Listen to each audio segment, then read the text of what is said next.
Hello, and thank you for joining us for our cooking demonstration today. Today we have 4 components to the dish. We will be preparing a meatless loaf with a cauliflower parsnip puree, roasted vegetables, and a mushroom sauce. We're going to be doing this in kind of the progression that you'll be preparing it at home. This way everything kind of comes out of the oven about the same time, and you're ready to plate your dish right as everything's ready. So we'll be starting today with the cauliflower parsnip puree. If you've never worked with parsnips, they're very similar to the carrot, but it has a much more earthy flavor to it. They're really, really great with a dish like this where you've got really earthy elements to it. It'll bring a really good flavor profile to the overall end dish. A couple tips, always when you get vegetables from the store, anytime you get them, wash them before you start prepping them. You never know what might be on them. Even if you're peeling them, you always want to make sure you wash them. So parsnips, we're just gonna get these peeled.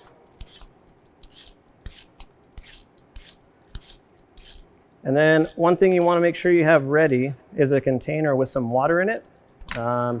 As you peel a parsnip, it'll begin to oxidize. So all this brown that you're taking off right now can end up reappearing if you leave it out of water for an extended period of time. So for parsnip puree, we're going to be boiling this in water for a period of time until the vegetables are soft and tender and ready to be pureed. So you don't really need to worry too much about how the cut is, as long as it's about the same size as we're going to put the cauliflower florets. So just cut it in half and then cut it into about 1/2 inch dice. Some other great uses for parsnips, they roast really well. They can take on any flavor profile really that you would like them to have. You could glaze them with some honey, cut them into French fries and fry them up. They make great chips. So lots of great uses for parsnips. So then cauliflower, generally when I make this dish, it's usually for about 8 people. And so 1 whole head of cauliflower and 5 parsnips is usually about the good ratio, or you can do about 1/4 of a head to 1 parsnip if the parsnip is a good size. So you want to take the green portion off your cauliflower, and then you can either break it up by hand or just simply do a rough chop on it.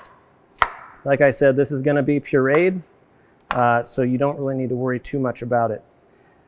This can be prepped a day ahead of time if you have your water here, and then take a paper towel and put that over so that everything's submerged under the water. And then you can take that, put it in the fridge, have it ready for the next day. I did that yesterday, and as you can see, there's no oxidation on it.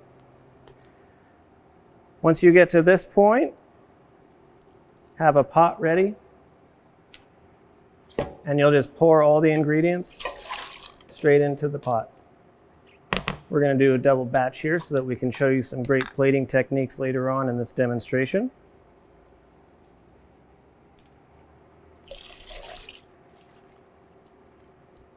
And so long as everything in the pot is covered with water, you're ready to go. Throw some heat on that, bring it up to a boil, and then you want to reduce it down to a simmer, which is essentially just small bubbles on the side of the pot.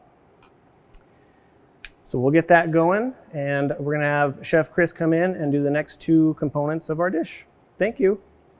But to start out with, got our components all lined out. Gonna chop some celery. And then we got to dice an onion, mix it all together, and then we'll get them in what we call ring molds, get them ready to fire in the oven. So we need about 2 cups of celery.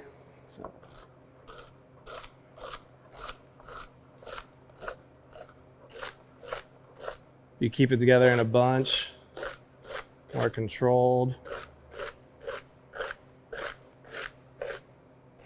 We'll be cooking this down with the onions.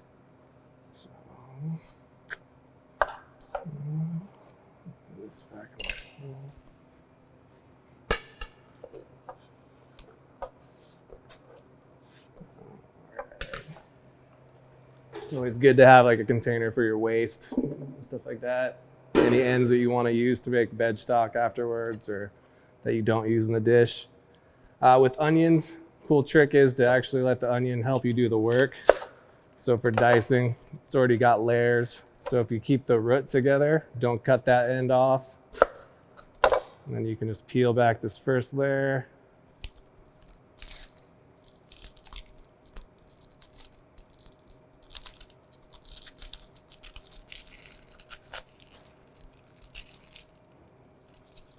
Like so. And then you just make cuts down, like so.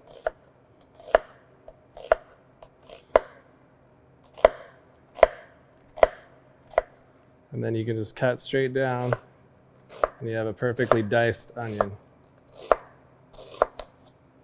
So save some of the work, some of the rough chop. So, yeah. Now we got the diced veg part of it. The protein in this dish comes from like oatmeal. We have steel cut oats, and then we also add nutritional yeast for flavor and for extra protein. Then we got all of our seasoning. Really hit the like essence of real meatloaf, but obviously no beef.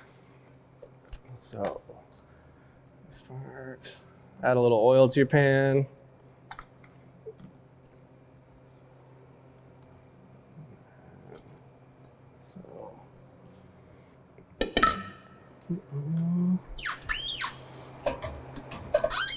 So while this is cooking, we'll get the rest of the ingredients in the bowl ready to mix.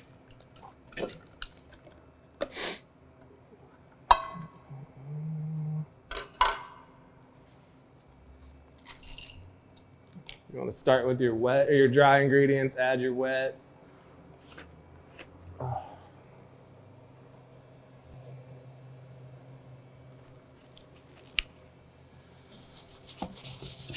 And you can either like saute in a pan, you can use a wooden spoon, whatever is easiest for you to cook with. And basically we're just going for these to be translucent, not caramelized. Just get the flavor out of them.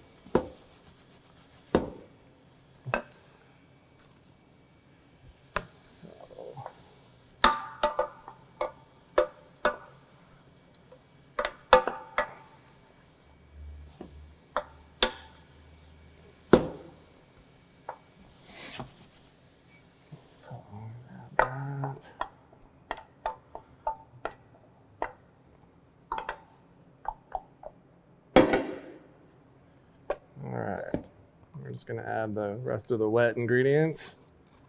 And the best way to do this is just with your hands. Get in there. You can use a whisk, but at the end of the day, the best way to get it all incorporated, I find at least, would be getting in there. So when it's all said and done, you will get a very, very meatloaf consistency.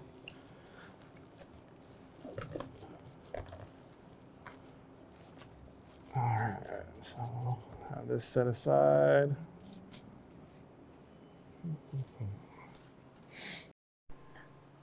And we'll spray them down, have them nice and oiled ahead of time. But you're just gonna wanna get a nice like size of mixture.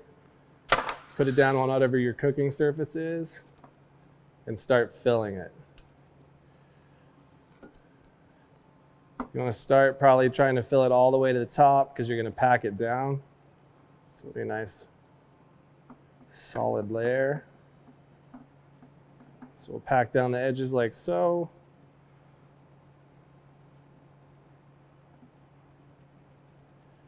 And if you were doing this meal ahead of time, you could prep this in advance. You could have this sitting in your refrigerator already in the ring molds.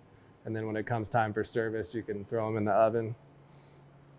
And then we will take these in an oven. We'll cook them for about 15 minutes at 320 degrees. We like to add moisture to this. So at home, you could take another little small bread pan, add some water, put it on the bottom shelf of your oven. That way you can get some moisture. We use combi ovens here. We got it a little easier, but yep. So that's the meatless loaf part of that. So while this would be cooking, we'll work on the vegetables.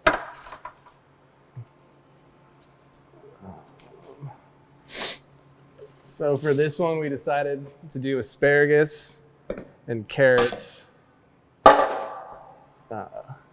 Both excellent sources of vitamins and nutrients. Asparagus, high in fiber, helps with digestion. Carrots, beta carotene, helps with eyesight.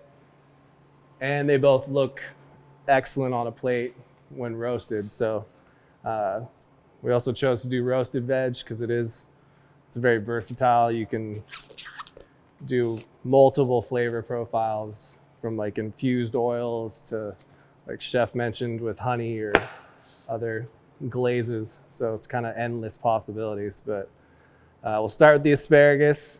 Usually when you get it in the store, it's going to come like this in a bundle with the rubber band.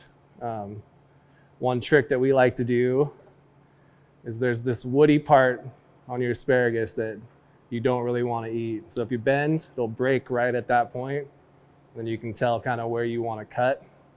So what we do with the rubber band though is we move it just below where we want to cut. And then that holds that piece together, just makes it easier to throw away, whatever, less mess.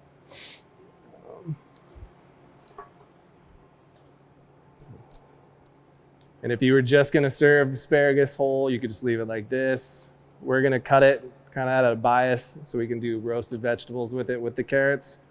So just kind of take your knife at an angle, cut down.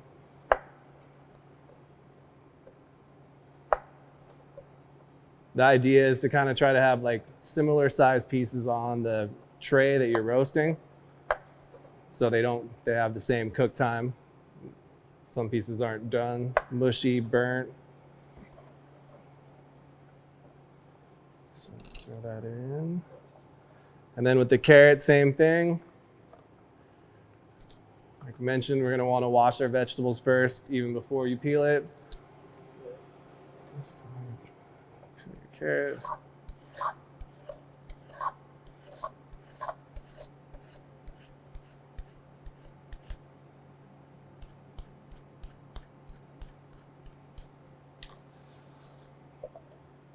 It's always best to try to clean up as you go. Makes things a little easier, a little less chaotic. But for today, we're gonna cut at a bias, so just at an angle, same thing. But if you wanted to, you could cut just circles. You could cut chunks, just as long as they stay the same size as all the other vegetables that you're roasting. So for these, we're just gonna do an infused oil. So we'll cover them with some olive oil, a little bit of salt, a little bit of pepper. Toss them up. Make sure they're all evenly coated. And then we'll put them in our pan, throw them in the oven, roast them for 5-10 minutes, high heat, and then we'll be good to go. Okay, welcome back. I'm gonna be working on the sauce for the dish. It's a mushroom sauce, if you will. It's a pretty simple sauce with a few ingredients. It's not roux based, so we will be able to say that it's gluten-free. Actually, this entire dish is allergen friendly, which is great, as well as plant-based, which I did not mention prior. So this consists of a few things. Mushrooms, obviously, right? So right here, we've got a baby portobello, and when you get them, it'll either look like this or you'll get a half. And what you're gonna wanna do is get all of this out of the mushroom, but you wanna keep the stem. So when you get your baby portobellos, you'll get them and you'll wanna take the stem off and you wanna get these gills out. You don't have to take them out. It's actually just personal preference. I don't like keeping the gills in because of the texture, and sometimes it can muddy up your sauce if you're gonna be putting them in a sauce, but it is really personal preference. The best way to do that is just with a spoon, and just take the spoon and just kind of scrape it off. Pretty simple.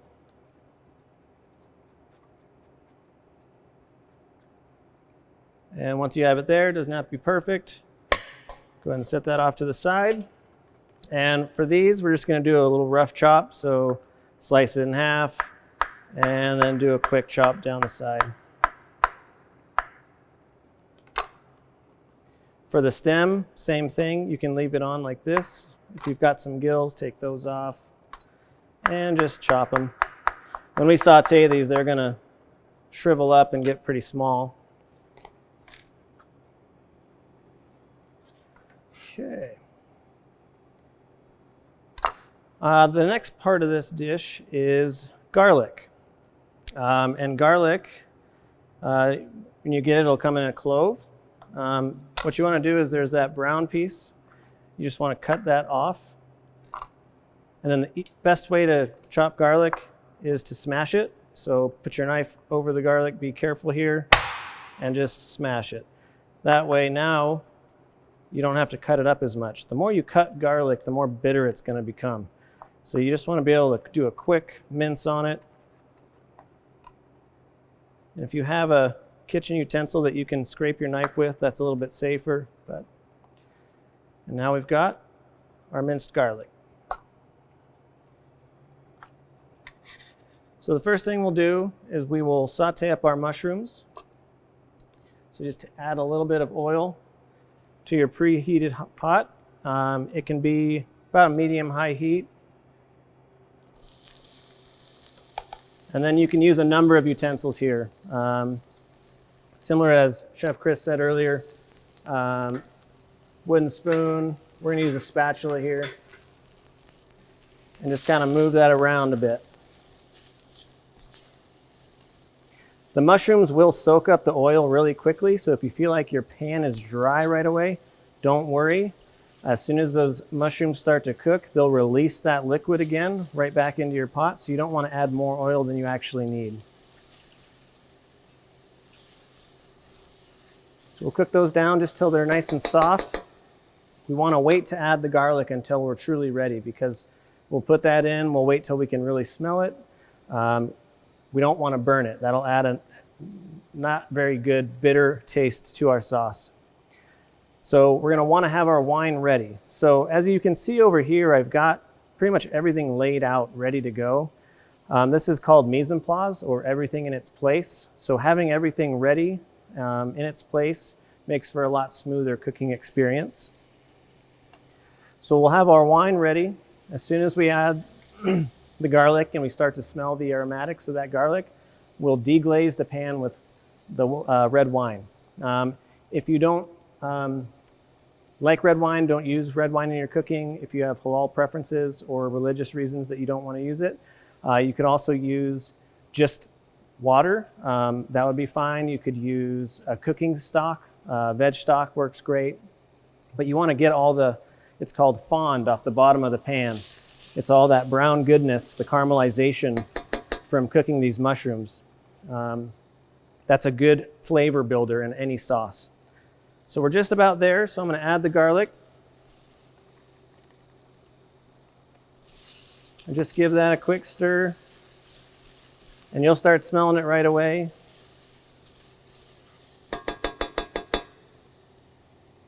Then we'll add in a little bit of red wine.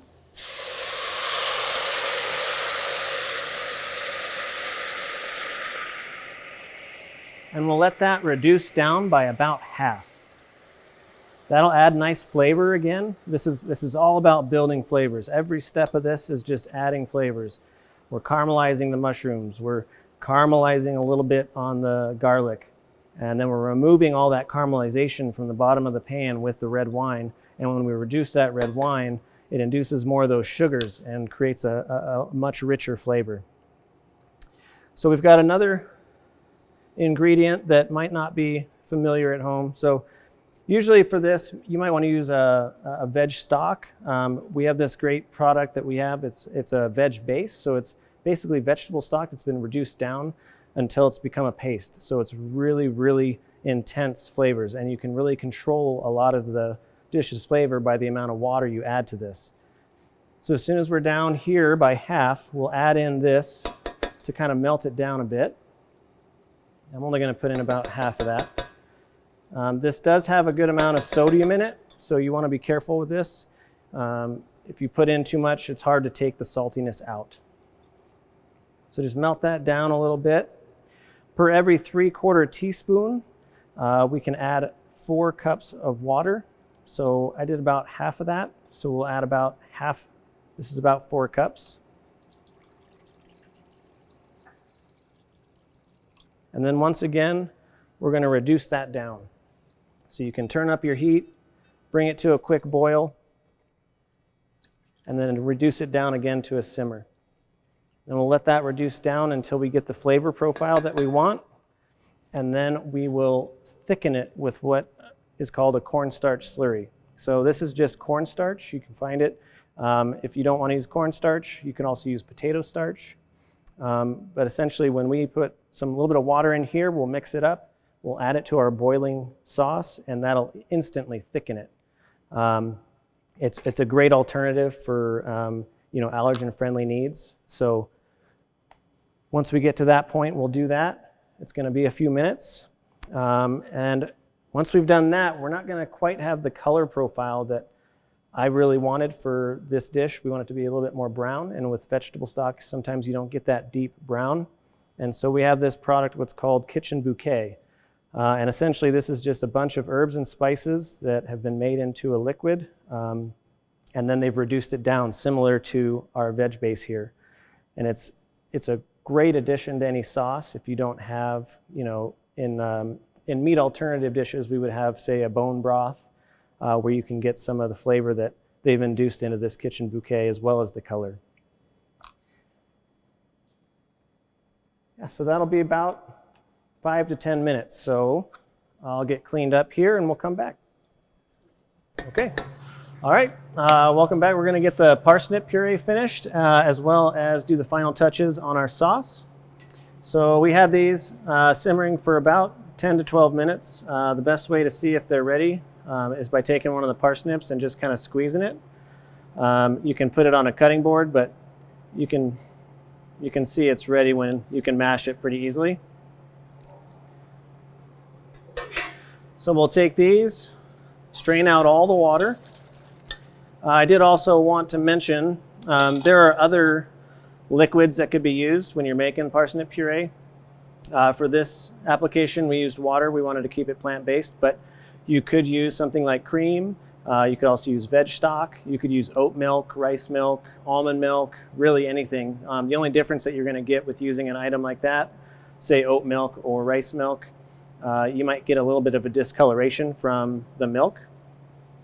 But I've used this with cream at home, and it turns out really well.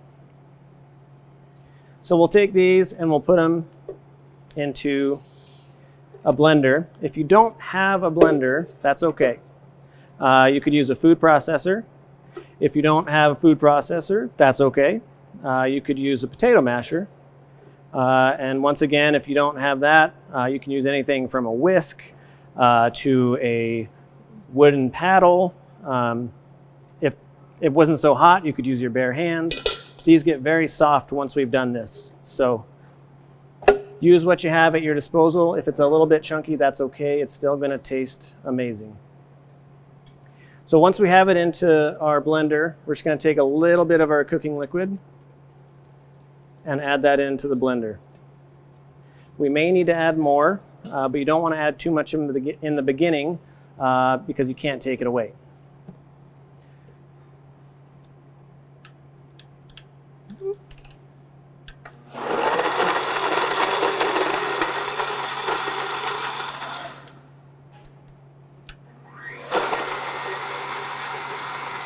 So we'll just blend that up, and if that happens, you don't have enough liquid, so add a little bit of liquid if you see it jump.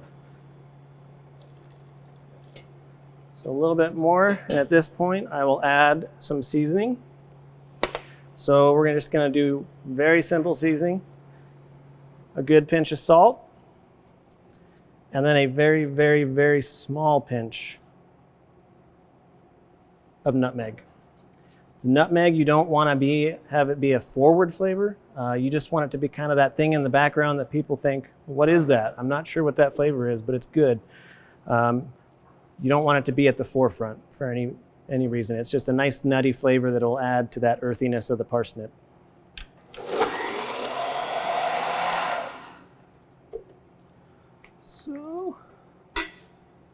You can always just push it down a little bit with a spatula.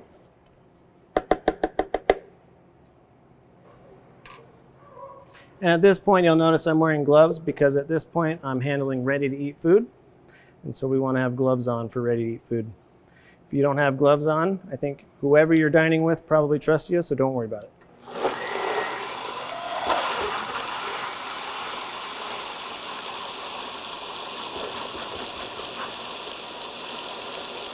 And you want to let it blend really well.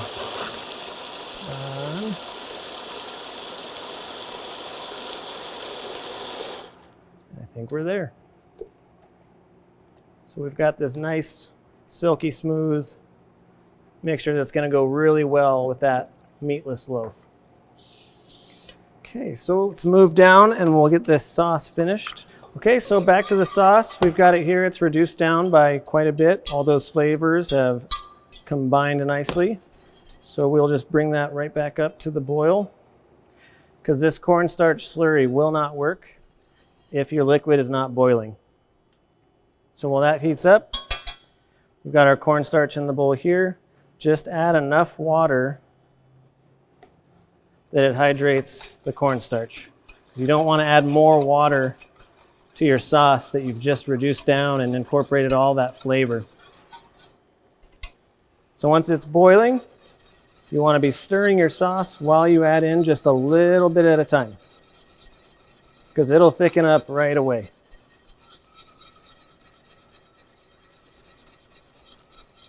And that's all it took.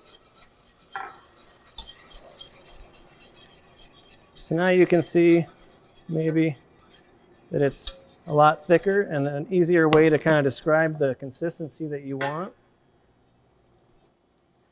is take a spoon or a wooden spoon, and if you coat the back of it,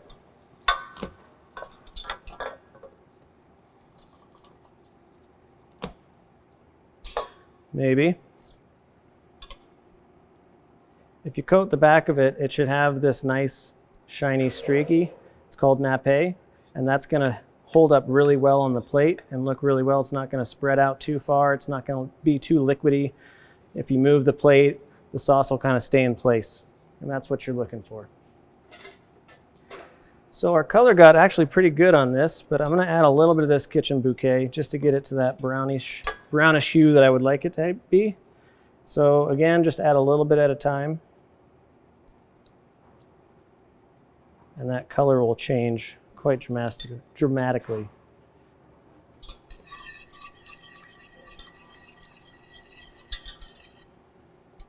So now we've got a very deep brown sauce that'll look really good on that plate with the white puree, the bright green and orange veg, and the meatless loaf. The other thing I did not mention yet is as you're working, it's good to taste your food to make sure it's good. That's going to be nice.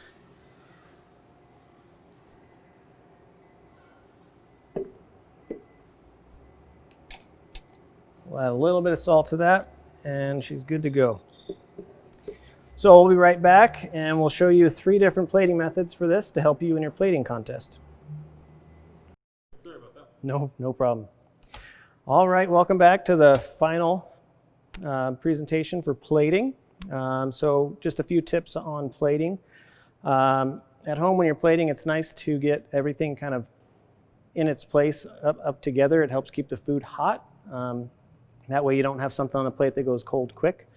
But you also have other techniques that you've seen that are maybe spread out and things like that.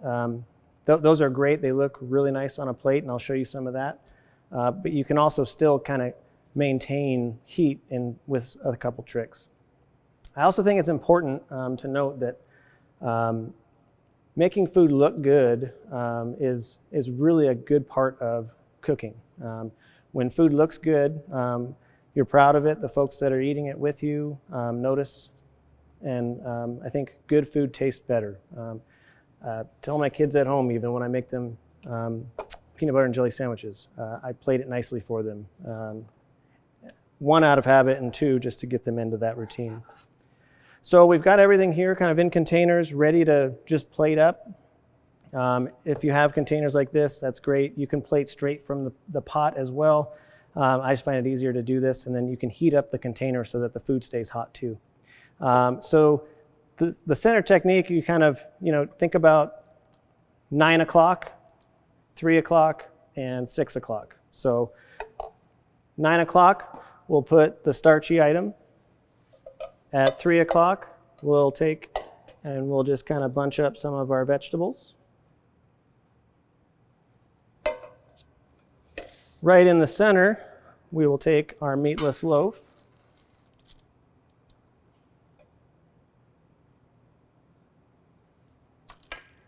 And finally, we will take our sauce and we'll just put that right over the top at 6 o'clock so it kind of just falls off a little bit. And that would be our initial plating. Everything's kind of tight. You can get a little bit of everything with every bite. And it's a very simple plate. You can get it out real quick if you're serving multiple people.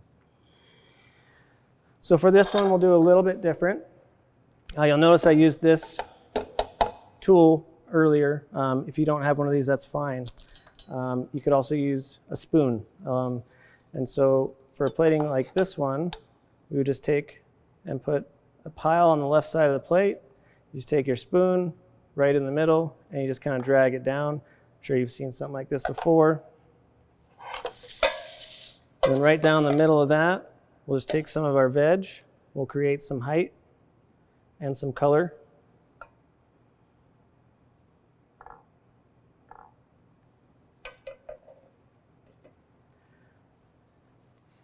We'll take our second loaf. And be careful when these come out of the oven, the ring molds will be hot.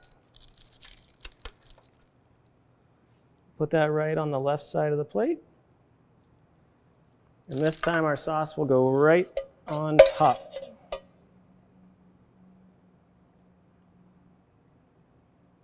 And that'll just kind of fall down. So it's still tight, but it's got a little bit of a different look than we have in the first plate. The only thing you could do differently now is if you wanted to add some chopped fresh herbs to the top, just pop a little bit of green there. You could also do like an arugula salad or a microgreen salad and put that on top. Play around with it, have fun. Get some different stuff from the grocery store and play around with it. We have one more plating style that Chef Chris is going to show you. Thank you for your time today. I really enjoyed it, and we'll see you next time. All right, how's it going? We're coming back for the third plating. Sometimes we like to use like round bowls, I guess like a round plate. Normally, if we were doing this for a big catered event, we'd have a line of people and each person would do one touch. But since it's just for one, so this one we're going to start with the sauce in the middle of the plate.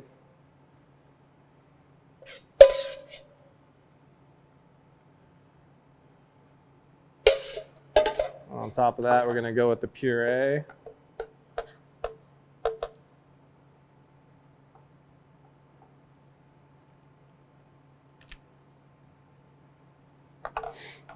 then we're going to get our ring mold.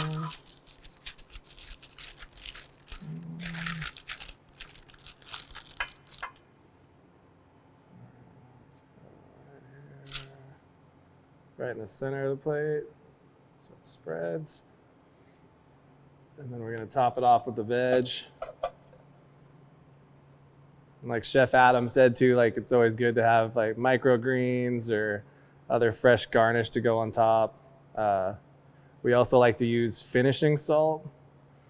So it's a nice flake, heartier salt to go on top, kind of makes the flavor pop. But yeah, this would be another way that we could plate it, kind of center plate. So yeah, like we said, just have fun with it. Make it your own. Thank you.